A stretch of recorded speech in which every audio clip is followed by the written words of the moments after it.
Hello అండి, నమస్తే. ఈరోజు గణపయ్య దగ్గర పూజ చేయించుకుంటున్నాము.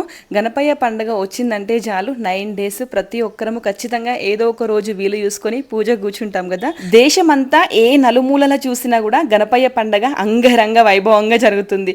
అదేంటో మన గ్యాలరీ ఓపెన్ చేసి చూస్తే మొత్తం గణపయ్య దగ్గర దిగిన పిక్సే. సరస్వతి పూజ, కుంకుమ పూజ, ఇట్లా బ్యాక్ టు బ్యాక్ అన్నీ కూడా.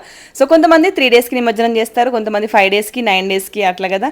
సో మా దగ్గర సండే నిమజ్జనం జరుగుతుంది. నిమజ్జనం జరుగుతున్నందుకు హ్యాపీగానే ఉన్నా, ఒక పక్క బాధగా కూడా ఉంది. మళ్ళీ నెక్స్ట్ ఇయర్ గణపయ్య పండుగ వచ్చేంత వరకు అందరము ఇంత హ్యాపీగా ఒకే దగ్గర ఇంత సందడిగా కలుసుకోలేం కదా. ఓన్లీ గణపయ్య పండుగ వచ్చినప్పుడు మాత్రమే అందరము ఒకే దగ్గర చేరి మంచిగా సెలబ్రేట్ చేసుకుంటాము. మిగతా అప్పుడు కలిసినా కూడా అంత హ్యాపీనెస్ ఉండదు. ఏదో 10 మినిట్స్ అట్లా మాట్లాడతాం కానీ ఇక్కడికి వచ్చి hours to hours time spend చేస్తాం కదా. సో అందుకే కొంచెం బాధగా ఉంది, ఇంకొంచెం హ్యాపీగా కూడా ఉంది. మీకు కూడా అంతేనా? అట్లా అయితే కామెంట్ చేయండి. వీడియో నచ్చితే లైక్ చేసి సబ్స్క్రైబ్ చేసుకోండి. Thank you.